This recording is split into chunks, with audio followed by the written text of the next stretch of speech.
मित्रों, कल बिहार विधानसभा के प्रांगण में अनुसूचित जाति जनजाति से जुड़े जो विधायक हैं सभी दलों के, उनकी एक बैठक हुई थी और उन्हें कुछ मुद्दे उठाए हैं। मैं उन मुद्दों के बारे में इतना ही कहना चाहूँगा कि केंद्र की श्री नरेंद्र मोदी जी की सरकार अनुसूचित जाति जनजाति के अधिकारों में किसी प्रकार की कटौती नहीं होने देंगे और उनके अधिकारों की रक्षा के लिए पूरी तरह से संकल्पबद्ध है।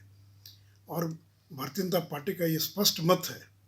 कि SC ST के आरक्षण में किसी प्रकार का क्रीमी लेयर लागू नहीं होना चाहिए। केवल OBC के आरक्षण में क्रीमी लेयर लागू है, लेकिन SC ST की आज ये स्थिति नहीं है कि वहाँ क्रीमी लेयर को लागू किया जा सके। और से भारत सरकार ने सुप्रीम कोर्ट में 7 सदस्यीय खंडपीठ को ये मामला रेफर करने के लिए और मामला उठाया है और अभी इस पर बहस चल रही है। इसलिए मैं स्पष्ट कर दूं कि क्रीमी लेयर का जहाँ तक सवाल है, हम उसके पक्ष में नहीं है कि SC ST पर ये लागू हो। और दूसरी बात ये है कि प्रमोशन में आरक्षण, तो ये तो अटल बिहारी वाजपेयी की सरकार थी जिन्होंने प्रमोशन में आरक्षण का प्रावधान किया था, उसके लिए भी हम प्रतिबद्ध हैं। और जहाँ तक ये मामला है कि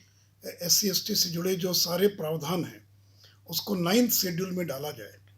तो अभी पिछले दिनों सुप्रीम कोर्ट ने एक निर्णय दिया है कि 9th शेड्यूल में भी जो कानून डाले जाएंगे उनकी भी समीक्षा करने का अधिकार सुप्रीम कोर्ट को है। लेकिन मैं ये स्पष्ट करना चाहूँगा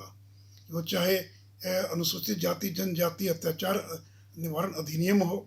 जिसमें 23 और धाराओं को जोड़कर नरेंद्र मोदी की सरकार ने उसको और कठोर करने का काम किया, और इतना ही नहीं तो भारत के कानून में संशोधन कर और उसको जो सुप्रीम कोर्ट ने जिन धाराओं को खारिज कर दिया था उसको भी पुनर्स्थापित करने का काम किया है। और जहाँ तक ऑल इंडिया जुडिशियल सर्विस का सवाल है, भारतीय जनता पार्टी पूरी तरह से इसकी पक्षधर है कि ऑल इंडिया जुडिशियल सर्विस का निर्माण किया जाना चाहिए और दिशा में हम लोग काम भी कर रहे हैं। इसलिए मैं ये विश्वास दिलाना चाहूँगा अपने अनुसूचित जाति जनजाति के भाइयों को